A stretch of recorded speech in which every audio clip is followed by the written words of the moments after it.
ഇന്ദ്രസദസ് എന്താണെന്ന് അറിയാവോ? ദേവേന്ദ്രന്റെ മന്ത്രിസഭയ്ക്കാണ് ഇന്ദ്രസദസ് എന്ന് പറയുന്നത്. അപ്പൊ ഇന്ദ്രസദസ്സില് മന്ത്രിസഭ കൂടാൻ തീരുമാനിച്ചു. അങ്ങനെ എല്ലാ ദേവന്മാരും അവരവരുടെ വാഹനം ഓടിച്ച് നമ്മുടെ മന്ത്രിമാർ വരുന്ന പോലെ ലൈറ്റൊക്കെ ഇട്ട് വരാൻ തുടങ്ങി. അങ്ങനെ വന്നു കഴിഞ്ഞാൽ ആദ്യം വന്നത് മഹാവിഷ്ണുവാണ്. മഹാവിഷ്ണുവിന്റെ വാഹനം ഏതാണെന്ന് അറിയാവോ? അറിയാമെങ്കിൽ പറയില്ലേ, ഞാൻ പെട്ടെന്ന് പറയാം. ഗരുഡന്റെ പ്രത്യേകത എന്താണെന്ന് അറിയാവോ? ഉയരത്തിൽ പറക്കാൻ പറ്റും. പ്രകാശ വേഗതയിൽ പറക്കാൻ കഴിവുള്ള പക്ഷിയാണ് ഗരുഡൻ. അതിൻ്റെതായ ഒരു അഹങ്കാരം ഗരുഡനുണ്ട്. ഗരുഡൻ വന്നു പാർക്ക് ചെയ്തു. മഹാവിഷ്ണു അകത്തോട്ട് കയറിപ്പോയി. കുഞ്ഞിക്കിളി ഗരുഡൻ കയറിപ്പോയി കഴിഞ്ഞപ്പോഴത്തേനും ഉടനെ ഈ ഗരുഡൻ തൻ്റെ ചിറകൊക്കെ ഇങ്ങനെ ഒതുക്കിയപ്പോൾ നോക്കുമ്പോൾ മതിലിരുന്നൊരു കുഞ്ഞിക്കിളി കരയുകയാണ്. കുഞ്ഞിക്കിളി കരയുന്നത് കണ്ടപ്പോൾ ഈ ഗരുഡൻ എടുത്തു തന്നെ കരയണേ, എൻ്റെ കാറ്റടിച്ചിട്ടാണോ?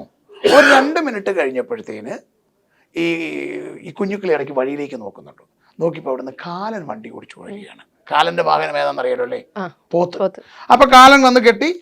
അതിനുശേഷം കാലൻ കുഞ്ഞുക്കിളിയെ നോക്കിയിട്ട് അകത്തോട്ട് കയറിയപ്പോൾ കുഞ്ഞുക്കിളി പൊട്ടിക്കരയാൻ തുടങ്ങി. ഉടനെ ഈ ഗരുഡൻ ചോദിച്ചു, നീ എന്തിനാണ് ഈ കരയുന്നതെന്ന് ചോദിച്ചു. അപ്പോൾ പറഞ്ഞു, ഇന്നലെയാണ് എനിക്കൊരു ഗേൾ ഫ്രണ്ടിനെ കിട്ടിയത്. ഞാൻ അവളുമായിട്ടൊന്ന് സംഗമിച്ച് വരുന്നതേ ഉള്ളൂ. അപ്പോഴേ ഇന്നലെ രാത്രി സ്വപ്നത്തിൽ വന്ന് കാലൻ പറഞ്ഞു, ഈ പരിപാടി കഴിയുമ്പോൾ എൻ്റെ ആത്മാവിനെ കൊണ്ടുപോകും, എനിക്ക് മരിക്കാൻ പേടിയാണ് എന്ന് പറഞ്ഞു. അപ്പം ഗരുഡൻ പറഞ്ഞു, നീ പേടിക്കണ്ട, നിന്നെ ഞാൻ ഇവിടുന്ന് മാറ്റാം, നിനക്കറിയാമല്ലോ എനിക്ക് പറക്കാം, ഈ മന്ത്രിസഭ തീരുന്നതിന് മുമ്പ് നിന്നെ ഇവിടുന്ന് മാറ്റാമെന്ന് പറഞ്ഞ ഈ ഗരുഡൻ ഈ കുഞ്ഞിക്കിളിയെ റാഞ്ചിയെടുത്ത് മോളുടെ വീട് എവിടെയാ? കോഴിക്കോട് കൊണ്ടുപോയി ഒരു മരത്തിൻ്റെ പൊത്തി കൊണ്ടുവച്ചു. തിരിച്ച് പടക്ക് എന്ന് തിരിച്ചു വന്നു. മന്ത്രിസഭ കഴിഞ്ഞ് ആദ്യം ഇറങ്ങി വന്ന കാലൻ ഈ കുഞ്ഞിക്കിളിയെ ഒന്ന് നോക്കി ഇതിനോട് ചോദിച്ചു, കുഞ്ഞിക്കിളി എന്തെന്ന് ചോദിച്ചു. ഗരുഡനോട് ചോദിച്ചു. അപ്പൊ ഗരുഡൻ പറഞ്ഞു, ഞാൻ പറയേലെന്ന് പറഞ്ഞു. അപ്പൊ ഉടനെ ഈ കാലൻ എന്ത് ചെയ്യുന്നറിയോ? ചിരിച്ചുകൊണ്ട് അങ്ങോട്ട് മുന്നോട്ട് നടന്നപ്പോൾ ഗരുഡൻ കാലിനോട് ചോദിച്ചു, എന്നെ ചിരിക്കണം എന്ന് ചോദിച്ചു. നീ എൻ്റെ പണി കുറച്ച് തന്നു. അതെന്നാന്ന് ചോദിച്ചു. 7-ാം കടലിന് അക്കരെയുള്ള ഒരു മരപ്പത്തിലിരുന്ന് പാമ്പ് കൊത്തി ചാകേണ്ട ഇവൻ എന്തിനാണ് ഈ സമയത്ത് ഇവിടെ നിൽക്കുന്നതാണ് എന്റെ ചോദ്യം എന്നാണ് കാലം പറഞ്ഞത്.